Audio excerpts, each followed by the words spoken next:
the jail population of Rikers has increased since Eric Adams has come into office by more than 1,000 additional incarcerated New Yorkers. And what is quite staggering to me is that we know that we can reduce that jail population to less than 4,000. I mean, Vital City had an article about a number of different proposals that could reduce it to 3,700. And some of this also just has to look at the average stay on Rikers in the 90s was 50 days. Now it's more than 100. There are more than 1,500 people on Rikers who have been held there for more than a year.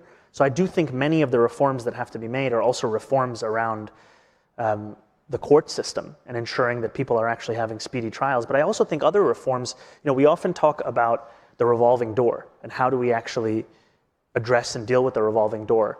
And a big part of it is that we ensure that we are actually equipping people with what they need to not just come straight back to Rikers Island, but this administration has cut funding for much of those very services on Rikers Island.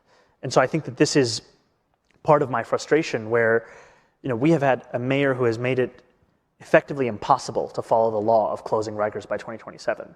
My commitment will be to do everything in my power from the very beginning to follow that law. Methinks we be boned.